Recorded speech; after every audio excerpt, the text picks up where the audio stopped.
दोस्तों स्वागत है आप सभी का exams with MS YouTube channel पर।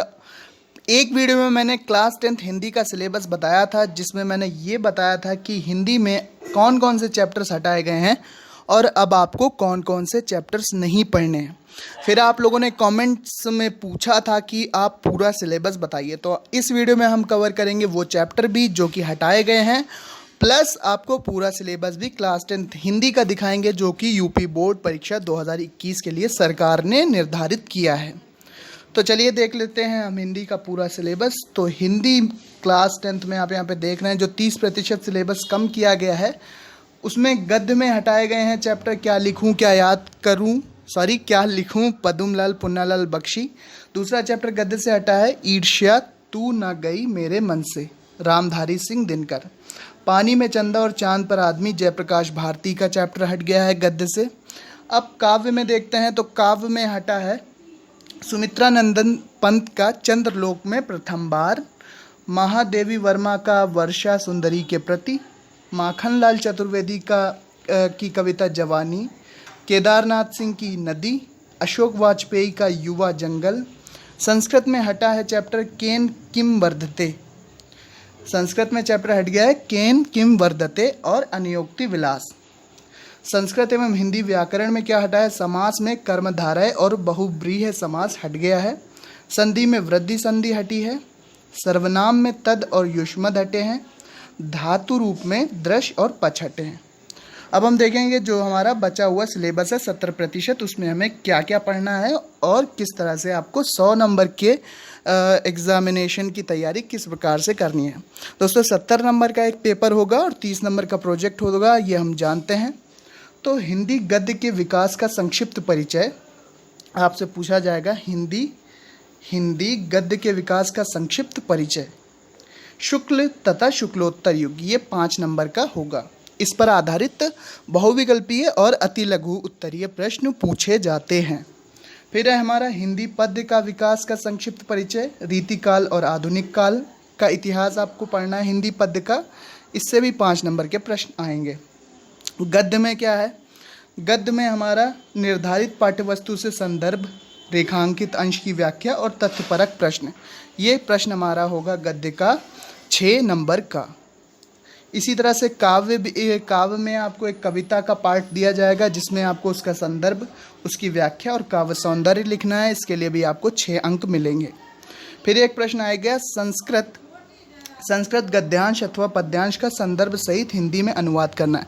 संस्कृत का एक पैसेज होता है, पैराग्राफ कह सकते हैं उसको, उसका आपको हिंदी में अनुवाद करना होता है संदर्भ के साथ में। संदर्भ लिखना होता है कि कौन से चैप्टर से लिया गया।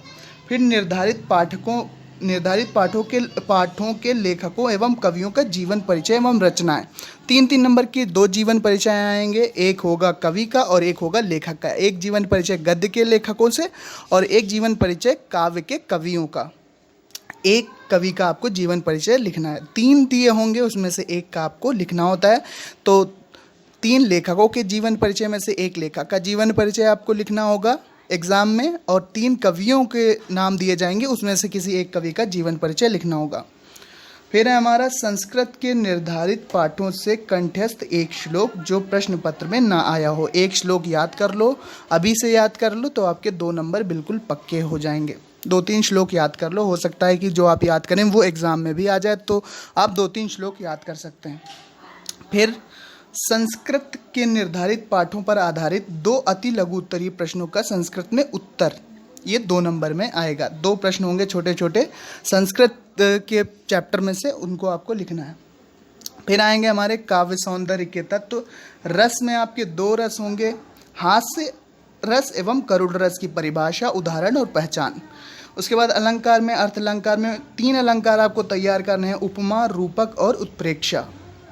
फिर छंद में सोरठा, रोला, इनके लक्षण, उदाहरण और पहचान आपको तैयार करनी। ये तीनों पार्ट आपके 2-2-2 रस छंद अलंकार 2-2-2 नंबर में आएंगे, तो 6 नंबर आपके यहाँ पर बनते हैं। जो अलंकार रस और छंद हैं वो आपको यहीं से सिलेबस में जो हैं आपके, उनको ही आपको तैयार करना चाहिए अच्छे से। फिर देखते हैं हिंदी व्याकरण शब्द रचना के तत्व। इसमें उपसर्ग, अ, अन, अधि, अप, अनु, अप, सह निर अभि परि सु। प्रत्यय में आई, त्व, ता, पन, व, हट, वट। समास में द्वंद्व समास और द्विगु समास, तत्सम शब्द और पर्यायवाची शब्द। ये 3 नंबर, 2 नंबर, 2, 2 और 2 में आएंगे। तो 11 नंबर का इतना पार्ट है। ये थोड़ा संस्कृत का पार्ट है, तो आप इसको अच्छे से समझिएगा। समास में आपके 2 हैं, द्वंद्व और द्विगु समास। और तत्सम शब्द जानते ही हैं, तत्सम शब्द होते हैं आपके क्वेश्चन बैंक या टेक्स्ट बुक में। इसके अलावा पर्यायवाची शब्द आप जानते हैं, वो 2 नंबर में पूछे जाएंगे। तत्सम शब्द, समास और पर्यायवाची शब्द, ये सब 2-2 नंबर में पूछे जाएंगे। फिर हम देखते हैं संस्कृत व्याकरण एवं अनुवाद। तो संस्कृत व्याकरण एवं अनुवाद, इसमें यण संधि की परिभाषा, उदाहरण और पहचान, शब्द रूप में सभी विभक्तियों एवं वचनों में, संज्ञा फल मति मधु नदी, धातु रूप में लट लोट और लट, विधिलिंग लड़ लकारों में, पठ और हस। ये संस्कृत का पार्ट है, ये आपको अच्छे से तैयार करना चाहिए। इसके लिए आपको 8 नंबर मिलेंगे। फिर नेक्स्ट दिया है हमें हिंदी के सरल वाक्यों का संस्कृत में अनुवाद करना होगा। निबंध रचना, निबंध रचना में वैज्ञानिक, सामाजिक, धार्मिक, सांस्कृतिक, आर्थिक समस्याओं पर आधारित एवं जनसंख्या, स्वास्थ्य, शिक्षा, पर्यावरण, यातायात के नियम, इन पर आधारित आपसे निबंध पूछे जाएंगे, जिसमें से एक निबंध आपको लिखना होगा। इसके लिए आपको 6 नंबर मिलेंगे। निबंध 6 नंबर का आएगा। फिर खंड काव्य, संक्षिप्त कथानक वस्तुएं, कथा वस्तु, घटनाएं और चरित्र चित्रण, ये 3 नंबर का है। फिर आंतरिक मूल्यांकन अलग अलग कॉलेज में अलग अलग प्रकार से होता है। अब देख लेते हैं कि चैप्टर हमारे कौन कौन से हैं। तो गद्य में जो हमारे सिलेबस में अब चैप्टर हैं, गद्य में मित्रता है आचार्य रामचंद्र शुक्ल का, ममता है चैप्टर जयशंकर प्रसाद का, भारतीय संस्कृति राजेंद्र प्रसाद, अजंता भगवत शरण उपाध्याय। काव्य में देखते हैं, तो काव्य में हमारे कौन कौन सी कविताएं हैं। तो सूरदास के पद हैं, तुलसीदास के धनुष भंग और वनपथ पर, रसखान के सवैये और कवित्त, बिहारी लाल की भक्ति नीति, राम नरेश त्रिपाठी का स्वदेश प्रेम, मैथिली शरण गुप्त की कविता भारत माता का मंदिर यह, महादेवी वर्मा का हिमालय से, सुमित्रानंद पंत की कविता चींटी, माखनलाल चतुर्वेदी की पुष्प की अभिलाषा।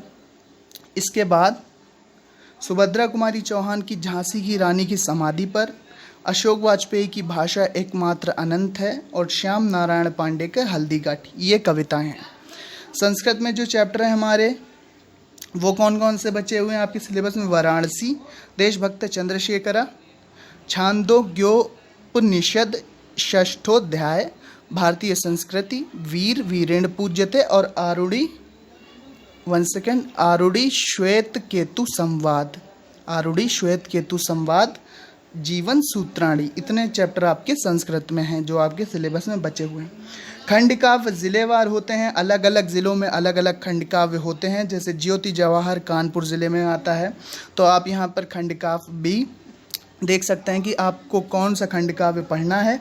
तो खंड काव्य के लिए आप ये सिलेबस डाउनलोड कर सकते हैं upmsp.edu.in से। तो उसमें आप किसी भी ज़िले में अगर हैं उत्तर प्रदेश के, तो वहाँ पर आपको कौन सा खंड काव्य पढ़ना है।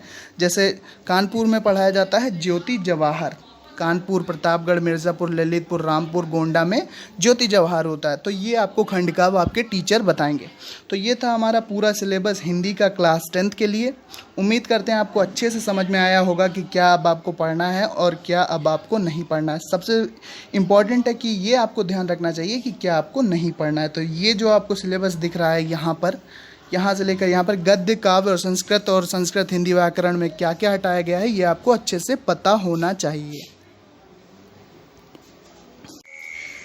एक बार फिर अच्छे से देख लीजिए कि गद्य में हटा है हमारा चैप्टर क्या लिखूं पदुमलाल पुन्नालाल बख्शी, ईर्ष्या तू न गई मेरे मन से रामधारी सिंह दिनकर, पानी में चंदा और चांद पर आदमी जयप्रकाश भारती। ये आपको नहीं पढ़ना है 2021 में अगर आप बोर्ड परीक्षा देंगे। ये सरकार ने सिलेबस हटाया है, ये चैप्टर हटा दिए गए हैं क्योंकि कोविड-19 के चलते पढ़ाई टाइम से शुरू नहीं हो पाई है।